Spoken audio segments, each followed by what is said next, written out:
Hello friends, welcome to the Kendra academy. Friends, आज इस session में हम लोग बिहार एसआई और बिहार पुलिस जो वैकेंसी 2025 में बिहार पुलिस की आई है और बिहार एसआई की भी आई है, इससे बनने वाले जो महत्वपूर्ण प्रश्न हैं इनको आज इस सेशन में हम लोग डिस्कस करेंगे। यानी जो पूर्व की जो परीक्षाओं में जो पूछा गया प्रश्न उनको आज इस सेशन में हम लोग डिस्कस करेंगे। सारे प्रश्न आपके एग्ज़ाम के दृष्टिकोण से काफ़ी इम्पोर्टेंट होंगे। इसको ध्यानपूर्वक पूरा ज़रूर देखिएगा। जो लोग पहली बार चैनल पर आए होंगे तो चैनल को सब्सक्राइब कर लीजिएगा और बगल में बेल आइकन का निशान है उसे ज़रूर दबा दीजिएगा ताकि आपको रेगुलर अपडेट मिलता रहे। तो चलिए फ्रेंड्स, बिना देरी किए हुए सेशन को स्टार्ट करते हैं। एक बार प्लीज़ पहले लाइक कर दीजिएगा और जब पूरा सेशन देख लीजिएगा तो कम से कम इसे एक ग्रुप में ज़रूर शेयर कर दीजिएगा, ठीक है। तो ये जो पेपर हुआ था 16/7/2023 ईस्वी को हुआ था और उन्हीं को आज हम लोग इस सेशन में डिस्कस करेंगे जो प्रारंभिक परीक्षा हुआ था 2023 में, ठीक है। तो सेशन पर बना रहिएगा, वीडियो में काफ़ी मज़ा आएगा फ्रेंड्स। वीडियो को स्किप मत करिएगा, ठीक है। चलिए देखते हैं। हमारा पहला प्रश्न हमारा है कि क्यों राजधानी है। ऑप्शन ए यूक्रेन की, ऑप्शन बी स्विट्ज़रलैंड की, ऑप्शन सी स्वीडन की, ऑप्शन डी स्पेन की। इसका जो राइट ऑप्शन हो जाएगा फ्रेंड्स ऑप्शन नंबर ए। यूक्रेन की राजधानी हमारी क्या है, क्यू है। और हाल ही में देख रहे हैं कि रूस ने जो है इस पर आक्रमण कर रहा है जो इसकी राजधानी है, ठीक है। इसके बारे में हम लोग डिस्कस देख सकते हैं। यूक्रेन की राजधानी क्यू है। क्यू पूर्वी यूरोप का एक महत्वपूर्ण औद्योगिक, वैज्ञानिक, शैक्षिक और सांस्कृतिक केंद्र है। वर्ष 1991 ईस्वी में सोवियत संघ के पतन और यूक्रेनी स्वतंत्रता के बाद क्यू यूक्रेन की राजधानी हुआ था। यानी पहले जो है सोवियत संघ रूस हुआ करता था, लेकिन 1991 में जब रूस का जब बंटवारा हो गया तो ये कई भागों में डिवाइड हो गया, जिसमें जो क्यू है ये यूक्रेन की राजधानी बनी थी, ठीक है। चलिए प्रश्न नंबर हमारा 2 है कि 1897 ईस्वी के दौरान जगदीशपुर में इसका नेतृत्व किसके द्वारा किया गया था। यानी पहले जो स्वतंत्रता संग्राम किया गया था 1897 ईस्वी में, जगदीशपुर जी ने कहाँ पर नेतृत्व किया था। तो option A Khan Bahadur Khan, option B Azimullah Khan, option C Kunwar Singh, option D Bakht Khan. इसका जो राइट ऑप्शन हो जाएगा friends option number C. Jagdishpur में जो है कुंवर सिंह जी ने जो है उनका नेतृत्व किया था 1857 ईस्वी के दौरान। इसका हम लोग डिस्कस देख सकते हैं। 1857 के विद्रोह के दौरान जगदीशपुर में विद्रोह का नेतृत्व कुंवर सिंह ने किया था। वेकुरुल्ला युद्ध, चलिए इसका डिस्कस देख सकते हैं। 1857 के विद्रोह के दौरान जगदीशपुर में विद्रोह का नेतृत्व कुंवर सिंह ने किया था। वे गोरिल्ला युद्ध तकनीकों के विशेषज्ञ थे। 26 अप्रैल 1858 ईस्वी को ब्रिटिश सेना के खिलाफ बहादुरी से लड़ते हुए उनका निधन हो गया।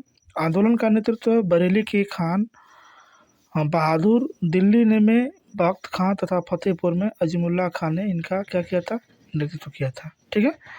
चलिए आगे हमारा प्रश्न है कि स्वच्छ आकाश नीला दिखाई देता है क्योंकि नीला प्रकाश वायुमंडल में अवशोषित हो जाता है। पराबैंगनी किरणों को वायुमंडल में अवशोषित किया जाता है।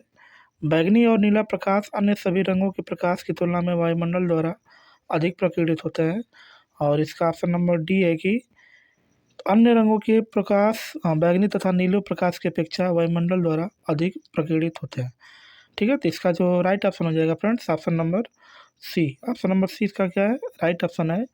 बैंगनी और नीला प्रकाश अन्य सभी रंगों के प्रकाश की तुलना में वायुमंडल द्वारा अधिक प्रकीर्णित होते हैं, इसलिए जो है स्वच्छ आकाश क्या करता है, नीला दिखाई देता है, ठीक है। इसका हम लोग डिस्कस कर सकते हैं।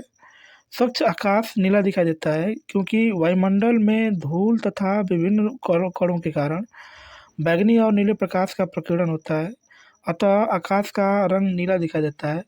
तरंगदैर्घ्य कम होने के कारण इन रंगों का प्रकीर्णन क्या होता है, अधिक होता है। प्रकीर्णन का मतलब होता है कि इनका प्रसार जो होता है बहुत अधिक होता है, ठीक है। चलिए हिमालयी भालू और विशाल पांडा किन जातियों के उदाहरण हैं। संकटग्रस्त जातियाँ, दुर्लभ जातियाँ, विलुप्त जातियाँ और सुभेद जातियाँ, ठीक है। तो इसका जो राइट ऑप्शन हो जाएगा फ्रेंड इसका जो राइट ऑप्शन हो जाएगा फ्रेंड्स ऑप्शन नंबर डी, सुबुद्ध जातियों की जो है उदाहरण है। इसका दिशा दे सकते हैं। हिमालयी भालू तथा विशाल पांडा सुबुद्ध जातियों के उदाहरण हैं। इनका वर्गीकरण IUCN द्वारा किया जाता है। IUCN प्रकृति के संरक्षण की दिशा में काम करने वाली संस्था है। इसकी स्थापना 1948 ईस्वी में किया गया था और इसका जो मुख्यालय है इंग्लैंड, और इंग्लैंड कहाँ है? स्विट्जरलैंड में। ठीक है, तो IUCN का मुख्यालय कहाँ है? इंग्लैंड में है, और इंग्लैंड कहाँ है? स्विट्जरलैंड। ठीक है, चलिए आगे। भारत की सबसे बड़ी नमक पानी की झील कहाँ है? Option A Sambhar, option B Panchpadra, option C Chilka, option D Didwana. इसका जो राइट ऑप्शन हो जाएगा friends option number C. Bharat में सबसे बड़ी जो है नमक पानी की झील जो है चिल्का झील है, और यहीं पर जो है नेवी की ट्रेनिंग की जाती है। इसका हम लोग दिशा दे सकते हैं। भारत की सबसे बड़ी नमक पानी की झील चिल्का झील है। यह एशिया की सबसे बड़ी खारे पानी की झील है। यह उड़ीसा राज्य में स्थित है। जबकि सांबर झील भारत की सबसे बड़ी झील है, अंतर्देशीय नमक झील है। ठीक है, चलिए आगे हमारा प्रश्न आया था कि सोलर सेल बने हुए होते हैं। ऑप्शन ए चालक ऑप्शन बी कुचालक ऑप्शन सी अर्धचालक ऑप्शन डी अतिचालक। इसका जो राइट ऑप्शन हो जाएगा फ्रेंड्स ऑप्शन नंबर सी। जो सोलर सेल होते हैं हमारे किसके बने होते हैं? तो अर्धचालक के बने होते हैं। अर्धचालक में कौन कौन आता है? तो कार्बन आता है, सिलिकॉन आता है, यही सब सारी चीज़ इसमें आती हैं। ठीक है, तो सोलर सेल सिलिकॉन के बने होते हैं, ये अर्धचालक होते हैं। सौर सेल एक विद्युत उपकरण है जो प्रकाश की ऊर्जा को क्या करता है? फोटोवोल्टिक प्रभाव से विद्युत ऊर्जा में परिवर्तित करता है। यानी सोलर ऊर्जा क्या करता है? तो ये जो होता है प्रकाश ऊर्जा को विद्युत ऊर्जा में परिवर्तित करता है। ठीक है, चलिए आगे हमारा प्रश्न है कि द्वितीय विश्व युद्ध में धुरी राष्ट्रों में निम्न में से कौन सा देश शामिल नहीं था? Option A Japan, option B Italy, option C Germany, option D Britain. इसका जो राइट ऑप्शन हो जाएगा friends option number D. D जो है इसका राइट ऑप्शन है। यानी द्वितीय विश्व युद्ध में धुरी राष्ट्र में जो है ब्रिटेन जो है शामिल नहीं था। ठीक है, इसका हम लोग डिशा दे सकते हैं। द्वितीय विश्व युद्ध में धुरी राष्ट्रों में जर्मनी, जापान और इटली शामिल थे, और जबकि ब्रिटेन मित्र राष्ट्रों के गुट में शामिल था। मित्र राष्ट्र में कौन कौन था? तो ब्रिटेन, रूस, फ्रांस और अमेरिका। धुरी राष्ट्र में कौन था? तो जर्मनी, जापान और इटली, ये जो है धुरी राष्ट्र में शामिल थे। ठीक है, चलिए आगे हमारा प्रश्न है कि निम्नलिखित देशांतरों में से कौन सा भारतीय मानक समय के लिए संदर्भ के रूप में जाना जाता है?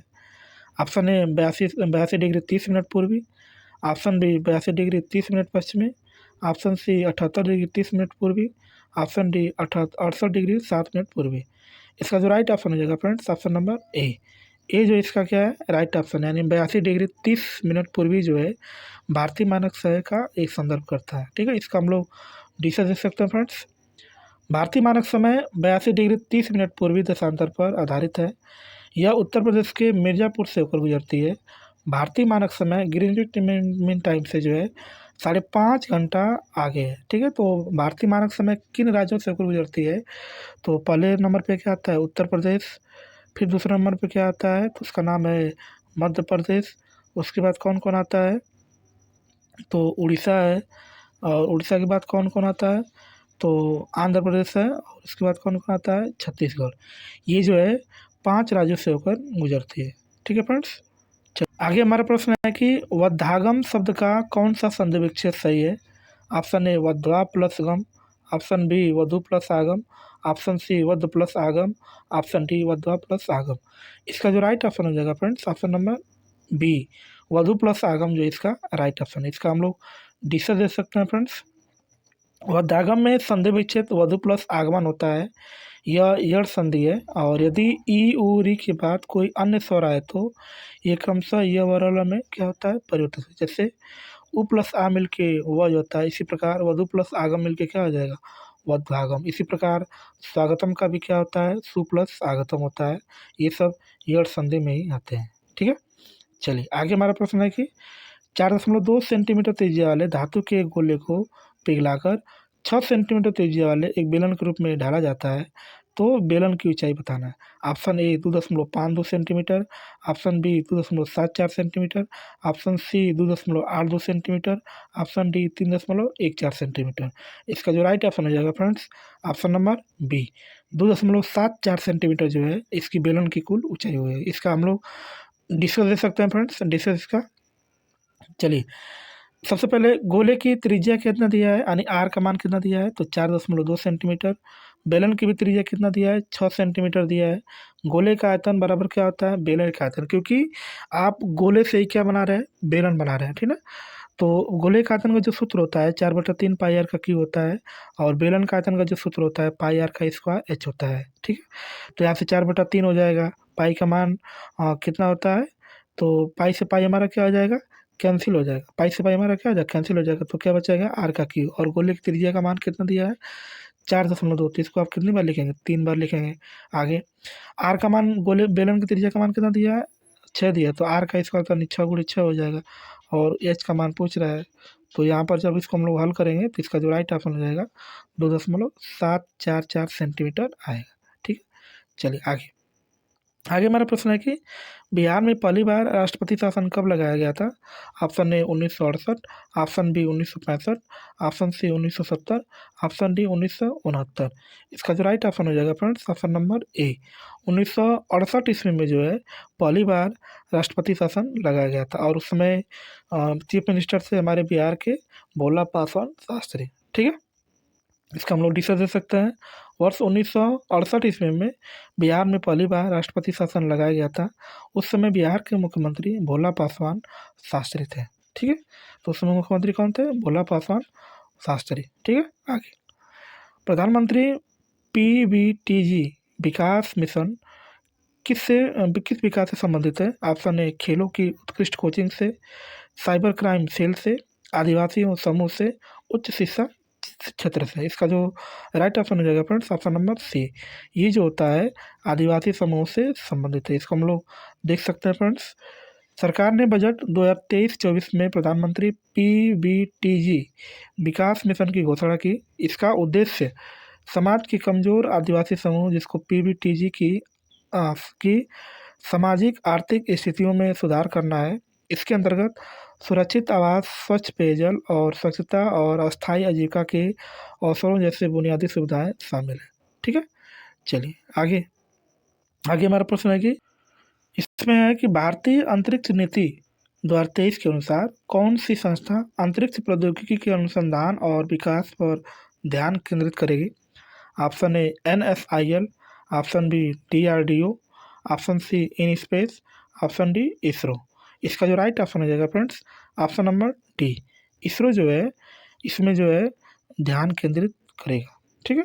इसका हम लोग डिस्कस दे सकते हैं फ्रेंड्स। डिस्कस इसका क्या है, तो भारतीय अंतरिक्ष नीति 2023 के अनुसार इसरो राष्ट्रीय अंतरिक्ष एजेंसी के रूप में नई अंतरिक्ष प्रौद्योगिकियों और अनुप्रयोगों तथा बाह्य अंतरिक्ष की मानव समझ के विस्तार के लिए अनुसंधान और विकास पर मुख्य रूप से ध्यान केंद्रित करेगा, ठीक है।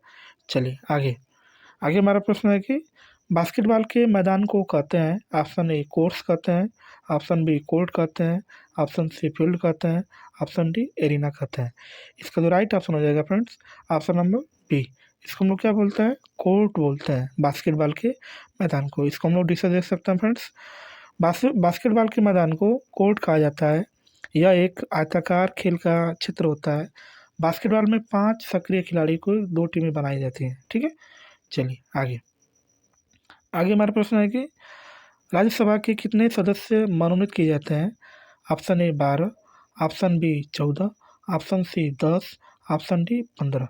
इसका जो राइट ऑप्शन हो जाएगा फ्रेंड्स, ऑप्शन नंबर ए 12 सदस्य जो है राज्यसभा से मनोनीत किए जाते हैं, ठीक है, अलग अलग क्षेत्र में। राज्यसभा भारतीय संसद की ऊपरी प्रतिनिधि सभा है, जिसे काउंसिल ऑफ स्टेट भी कहा जाता है। राज्यसभा में 245 सदस्य होते हैं, जिसमें से 12 सदस्य भारत के राष्ट्रपति के द्वारा मनोनीत किए जाते हैं। राज्यसभा के सदस्य 6 साल के लिए चुने जाते हैं, जिसमें से 1/3 जो सदस्य होते हैं 2 वर्ष में क्या होते हैं, रिटायर हो जाते हैं, यानी सेवा निवृत्त हो जाते हैं, ठीक है। चलिए आगे। विजयनगर साम्राज्य में अमरम शब्द का अर्थ क्या होता है। ब्राह्मणों को अनुदान, ऑप्शन बी सैनिकों के अनुदान, विद्वानों को अनुदान और गरीबों के अनुदान। इसका जो राइट ऑप्शन हो जाएगा फ्रेंड्स, ऑप्शन नंबर बी। अमरम शब्द का मतलब होता है सैनिकों को अनुदान देना होता है, ठीक है। हम लोग इसका क्या कर सकते हैं, डिस्कस दे सकते हैं फ्रेंड्स। विजयनगर साम्राज्य में अमरम शब्द का अभिप्राय जागीर से होता है, जो सैनिकों के निश्चित कर के एवज में कुछ अनुदान भूखंड के रूप में प्रदान की जाती थी। विजयनगर साम्राज्य का उदय 14वीं शताब्दी के दक्कन क्षेत्र में हुआ था।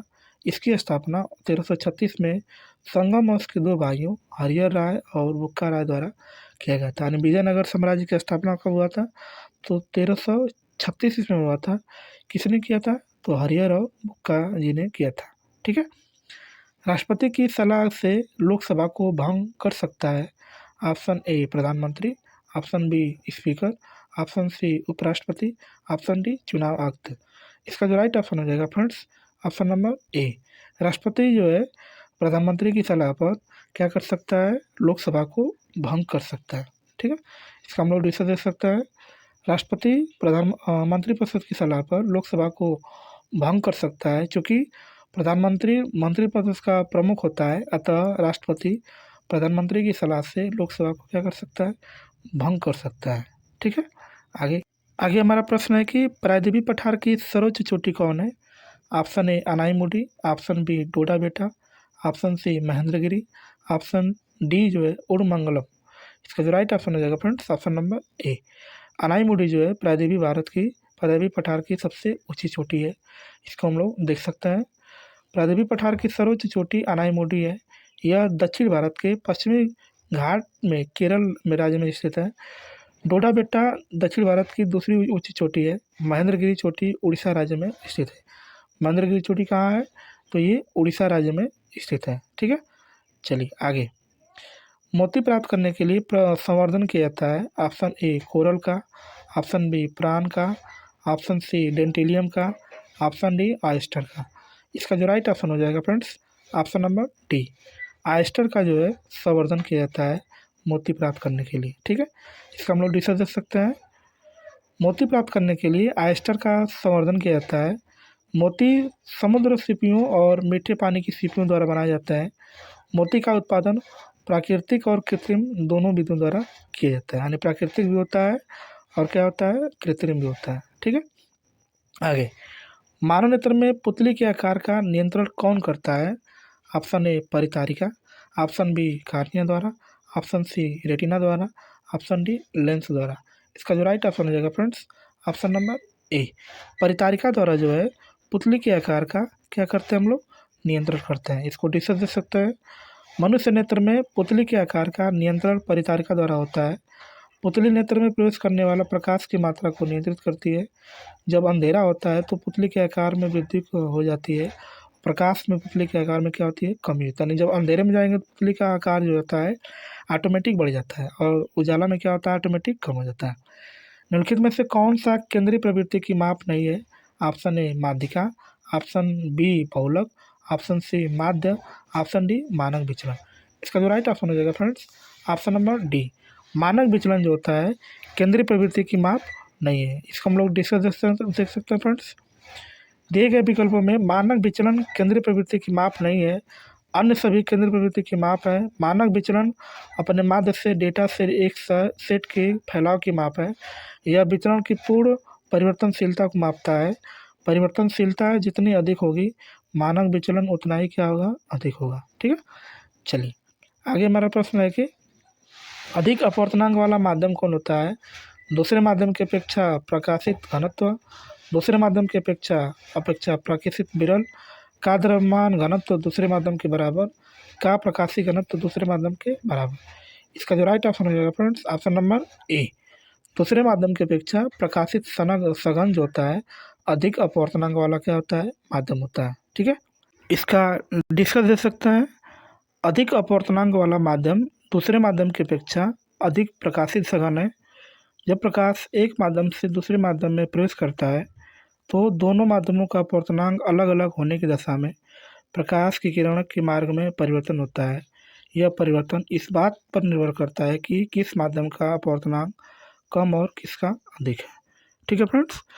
तो चलिए फ्रेंड्स, वीडियो को ये भी समाप्त करते हैं। आशा करता हूँ कि वीडियो आपको पसंद आई होगी। यदि पसंद आई होगी तो चैनल को सब्सक्राइब कर दीजिएगा और दोस्तों को शेयर कर दीजिएगा। एक बार प्लीज़ लाइक कर दीजिएगा। ठीक है। तो मिलते हैं नेक्स्ट क्लास में ऐसे ही प्रश्नों के साथ। तब तक के लिए बाय और जय हिंद फ्रेंड्स।